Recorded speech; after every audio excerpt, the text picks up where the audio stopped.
SSC 2024 যারা board পরীক্ষা দিবা তোমাদের বিজ্ঞান চূড়ান্ত সাজেশন।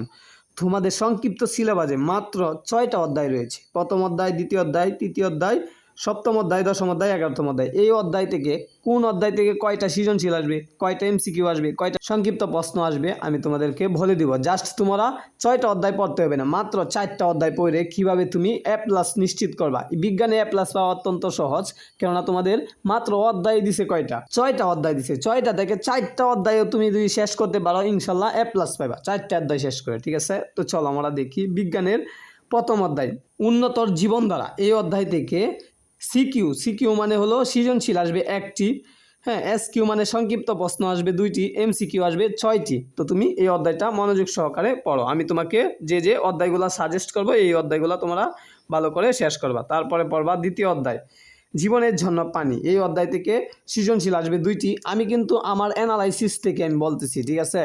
তো দেখো 2টি আসবে। আমি আগের বোর্ড কোয়েশন অ্যানালাইসিস করে দেখছি কোন বোর্ডে কয়টি আসছে সৃজনশীল, মানে আমি তোমাদেরকে বিস্তারিত অ্যানালাইসিস করেই এগুলা সাজেশন দিচ্ছি। দেখো জীবনের জন্য পানি, এই অধ্যায় থেকে সৃজনশীল আসবে 2টি, তারপরে সংক্ষিপ্ত প্রশ্ন আসবে 2টি, তারপরে এমসিকিউ আসবে কয়টি, 5টি।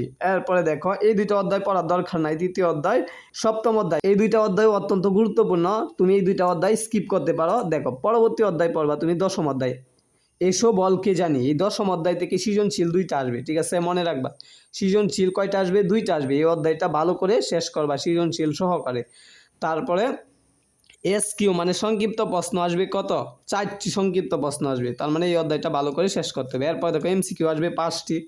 এরপরে হলো 11তম অধ্যায়টা শেষ করবা, প্রাত্যহিক জীবনে তড়িৎ। এখান থেকে সৃজনশীল আসবে 2টি, এরপর সংক্ষিপ্ত প্রশ্ন আসবে 3টি, এমসিকিউ আসবে 4টি। তো তোমাকে আমি সৃজনশীলের জন্য এবং সংক্ষিপ্ত প্রশ্নের জন্য মাত্র 4টা অধ্যায় দিছি। প্রথম অধ্যায়, দ্বিতীয় অধ্যায়, তারপরে দশম অধ্যায়, 11তম অধ্যায়। এই 4টা অধ্যায় যদি মনোযোগ সহকারে পড়ো তাহলে তোমাকে সৃজনশীল আনসার করতে হবে 8টার মধ্যে। এখানে অধ্যায় আছে 6টা, সৃজনশীল আসবে কয়টা, 8টা। 8টার মধ্যে তোমাকে 5টা সৃজনশীল আনসার করলেই হইলো। তো দেখো 5টা সৃজনশীল আনসার করতে হলে তুমি মাত্র 4টা অধ্যায় পড়বা।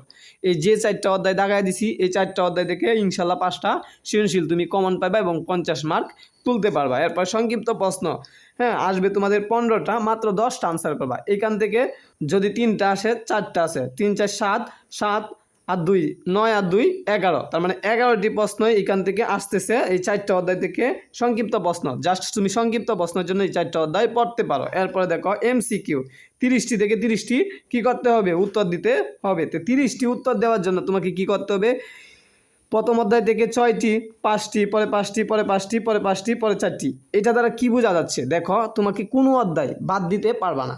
এই 6টা অধ্যায় এমসিকিউ এর জন্য 6টা অধ্যায় তোমাকে পড়তে হবে। দেখো ভাইয়া, তুমি যদি তৃতীয় অধ্যায়টা বাদ দেও এমসিকিউ এর জন্য, তাহলে 5টা এমসিকিউ কিন্তু তুমি কমন পাইতেছো।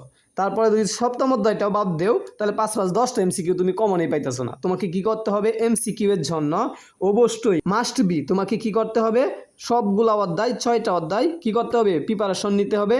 এবং তোমাকে সৃজনশীল এবং সংক্ষিপ্ত প্রশ্নের জন্য 4টা আমি তোমাকে বাছাই করে দিলাম। তো এইভাবে তুমি পড়া শুরু করে দাও, ইনশাল্লাহ তুমি A+ পাইবা বিজ্ঞানে। তো সকলকে ধন্যবাদ ভিডিওটি দেখার জন্য। পরবর্তী ভিডিওতে আমি টপ এমসিকিউ এর সাজেশন নিয়ে আসবো। তো যারা পরবর্তী ভিডিওটা দেখতে চাও অবশ্যই চ্যানেলটা সাবস্ক্রাইব দিয়ে পাশে রাখো।